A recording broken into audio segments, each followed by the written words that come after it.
Olá pessoal, tudo bem com vocês? Estamos aqui mais uma vez de volta para falar um pouco mais do nosso tema, da lição que estamos vendo aí na disciplina de administração eclesiástica e pastoral. Hoje nós vamos falar um pouquinho a respeito da vocação, da convocação do Senhor para os seus discípulos, para os seus vocacionados ao ministério.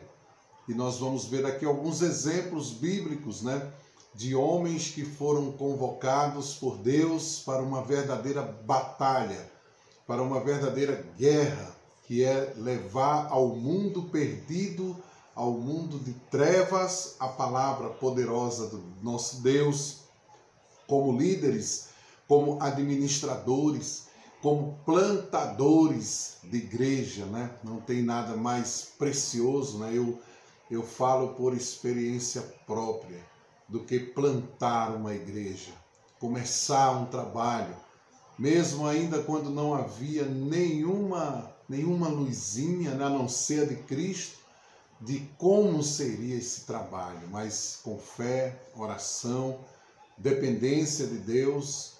Nós estamos ali já há quase 10 anos, onde chegamos não tinha nem onde ficarmos, mas aos poucos fomos trabalhando, fomos procurando viver obediente a Deus, Claro que ninguém é 100% perfeito, temos as nossas falhas também, mas buscamos ao Senhor e ali Ele tem feito maravilhas e eu creio que Ele vai fazer muito mais em nome de Jesus. Se você já viveu essa experiência também, você sabe muito bem do que eu estou falando. Mas vamos lá.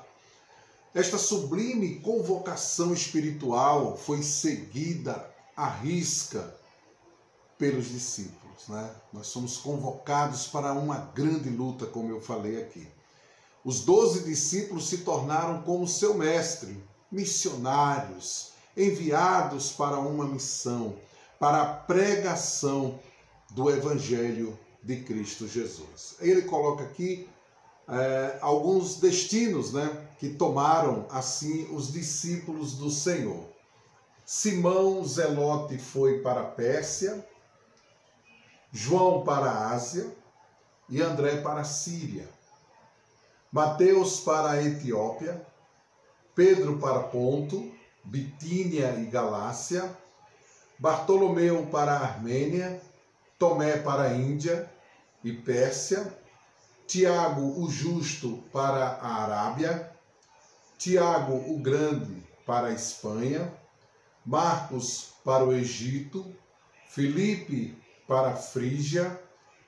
Só Judas desistiu, de seguir ao Senhor para o trair. Veja se nos nossos dias hoje, alguns desses lugares, seriam lugares de grandes desafios.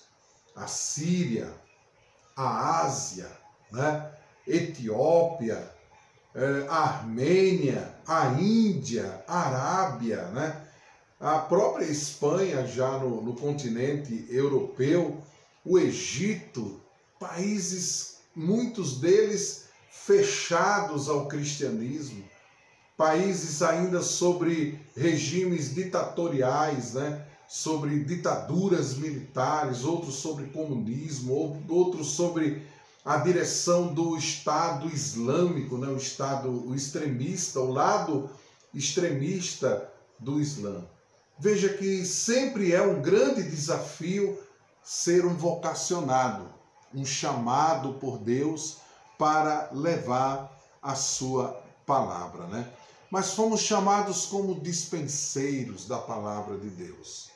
E nós precisamos ser o guardião, aquele que reparte os mistérios do Senhor em Cristo Jesus. Ou seja, somos chamados para levar de forma consistente, de forma clara, a verdadeira palavra do Senhor, o amor de Deus, a vida das pessoas que nunca ouviram falar de Jesus. Muitos lugares ainda no mundo não ouviram falar do Senhor Jesus.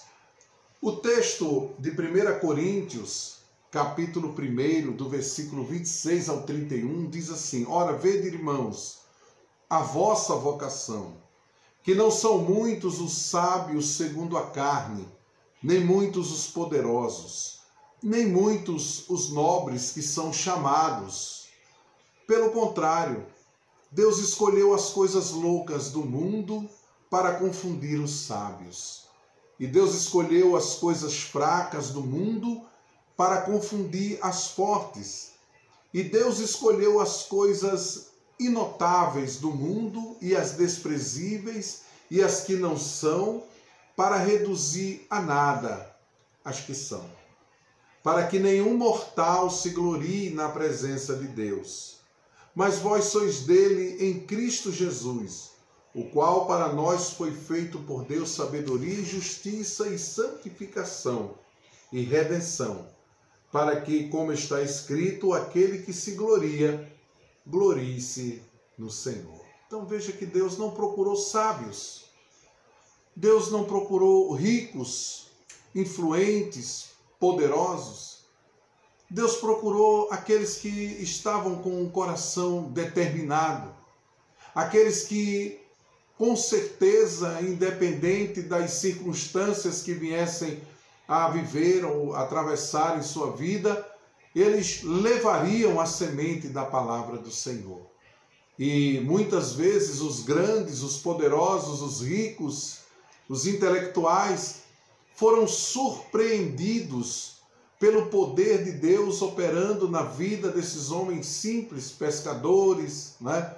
Homens de uma vida pacata, de uma vida comum, mas quando abriam as suas bocas através da unção do Espírito Santo de Deus em sua vida, eles eram capazes de impactar o mundo, províncias, nações, reis ficaram espantados diante deles, como o próprio rei Agripa disse a Paulo: por pouco você não me persuade, né?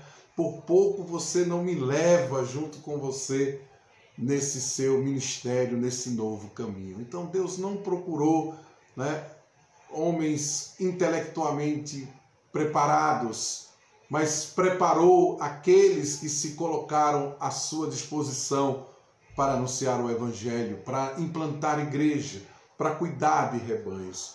O crescimento da igreja depende unicamente do Supremo Deus, né?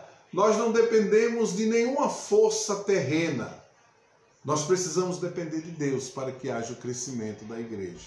E o trabalho, às vezes, não é fácil. Às vezes, você vai plantar, outro vai regar, e no final, é Deus quem vai colher. Então, se você tem a sua vida de oração, a sua vida de comunhão, procura viver uma vida de fidelidade a Deus, faz a obra do Senhor de maneira responsável, e às vezes você é tentado a dizer: mas não está crescendo o trabalho. Não fique demasiadamente ansioso por conta disso. Entenda, um planta, o outro rega, mas é Deus quem vai colher os frutos. A tarefa precípua, importantíssima, principal do pastor é procurar a ovelha, abrigá-la, alimentá-la, tosquiá-la, né? A tarefa fundamental de um pastor na pregação não é ser brilhante ou profundo, mas é ministrar a verdade de Deus, a verdade do Evangelho. Jamais abrir mão ou negociar esse princípio bíblico que é pregar o verdadeiro Evangelho de Cristo. O pastor que não alimenta o rebanho não o terá por muito tempo. Suas ovelhas ou vão fugir para outros campos ou morrerão de fome. Acima de tudo, Deus exige que seus pastores espirituais alimentem, seus pastores espirituais alimentem as suas ovelhas. Não abra mão de alimentar o rebanho do Senhor, mas com a verdade, certo? Sem mercadejar a palavra de Deus, sem enrolar, mas falando a verdade. Doa a quem doer. Voltamos já.